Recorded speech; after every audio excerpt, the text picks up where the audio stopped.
Doctor Dhananjay Ganchoudhury, উনি তো দোষী এই ব্যাপার দিয়ে গতকালের যে আন্দোলনটা হলো, হি ওয়াজ রেসপন্সিবল ফর।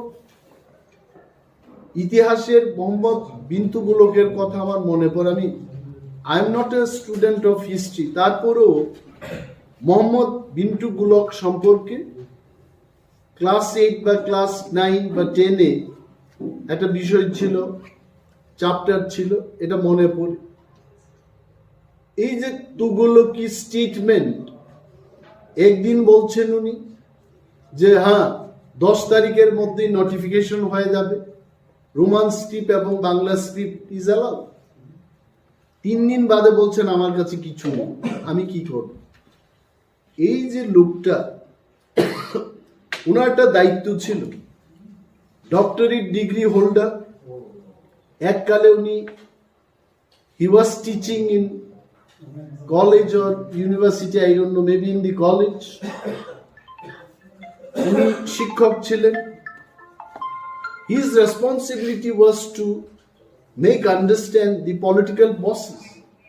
ছাত্ররা কি চায়, মানুষের, আপনারা দেখেছেন অনেকগুলো চ্যানেল এরা সার্ভে করেছে, সার্ভেতে কি বলেছে, কত পার্সেন্ট মানুষ রোমান স্ক্রিপ্ট চায়, কত percent Bangla script, Hindi script. 97% ত্রিপুরার একটা সংস্থা বা ব্যক্তি সংস্থা হতে পারে, ব্যক্তি মালিকানাধীন, ওই সংস্থা তার লাইভ সার্ভেতে দেখিয়েছে 97% people they want in Roman script. তো প্রফেসর ডক্টর গণচৌধুরীর মতো লোক যদি ত্রিপুরা বোর্ড অফ সেকেন্ডারি এডুকেশনে প্রেসিডেন্ট হিসেবে বসে থাকেন, আই সি নো ফিউচার। আমি ত্রিপুরা মধ্যশিক্ষা পর্ষদের কোনো ভবিষ্যতেই দেখি না। এই ত্রিপুরা মধ্যশিক্ষা পর্ষদ স্বনামধন্য, ভারতবর্ষের মধ্যশিক্ষা পর্ষদের মধ্যে একটা ত্রিপুরা মধ্যশিক্ষা পর্ষদ ছিল, এবং এই তুগলকি প্রেসিডেন্টের কারণে এটার ভবিষ্যৎ অন্ধকার। এবং এই ব্যক্তিকে আমি মনে করি ওনার যথেষ্ট বয়স হয়ে গেছে, ওনাকে এই পোস্ট থেকে অব্যাহতি দেওয়ার উদ্যোগ সরকারের নেওয়া উচিত। He should be removed from this post.